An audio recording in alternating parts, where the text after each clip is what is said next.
inyo dyan, panalo na yun, itaas nyo lang. Bagsak. Ha?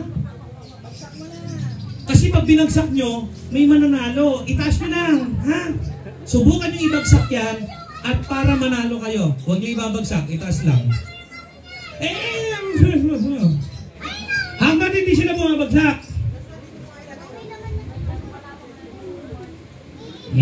Di talaga kayo nakikinig. Ulitin ko.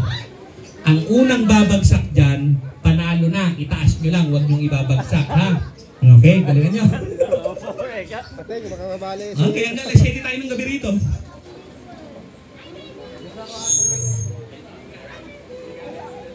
Kaya nyo pa? Ulitin ko ha, para may manalo sa inyo. Huwag nyong ibabagsak yung buhat nyo. Kasi kung sino unang bumagsak dyan, panalo na yon. Itaas nyo lang. Ano, nalilito ba kayo? Huwag nyong ibabagsak. Kasi pag binagsak nyo, kung sino mauna sa inyo dyan, panalo kayo. Itaas nyo lang, huwag nyo ibabagsak. Okay lang, alas 7 tayo rito, wala kaming lakad. Baba mo na. Baba mo na. Makinig kayo mabuti para manalo kayo. Pag may unang bumagsak dyan, kung sino mauna sa inyo, panalo yun. Itaas nyo lang, huwag nyo ibabagsak. Huwag nyo ibabagsak. May sinabi ba ako sumayad? Ang sinabi ko, babagsak.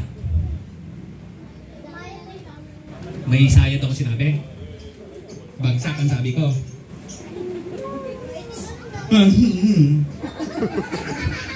Oh, makinig naman kayo para may manalo na. Huwag niyong ibabagsak. Kasi kung sino mauna dyan, na bumagsak, panalo na yun. Itaas nyo lang. Ayaw pa rin. Gutom na sila. Oh. Nakikinig ba kayo mga anak?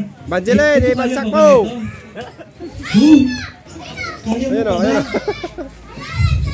Kaya. Sabi ko, babagsak hindi sasayad. Makinig. Hindi pa pwede. Huwag niyong ibabagsak yung buhat nyo. Kasi pag may unang bumagsak dyan, Panalo na yun. Huwag niyong ibabagsak. Ha? Ha? Huwag niyong ibabagsak. Okay? Makinig ka mabuti. Makinig rin kayo. Pag may unang bumagsak isa sa inyo, kung sino mauuna, panalo na yon. Itaas nyo lang. O, tingnan, huwag daw ibabagsak. Eh. O, nanunuro sila, huwag daw ibabagsak. Hindi nga naman nila binabagsak. Ha? Makinig kayo mabuti ha. Ang unang babagsak dyan, kung sino mauuna sa inyo, panalo na yon. Kaya huwag nyo ibabagsak. Huwag nyo ibabagsak, sabi ko. Oh, Banjelin, ibaba mo na. At dahil matibay kayong apat, kayo na ang panalo. Palapakan naman natin sila. Hindi sila nagpakatinag eh. Okay, bigyan mo sila ng tagitag isa.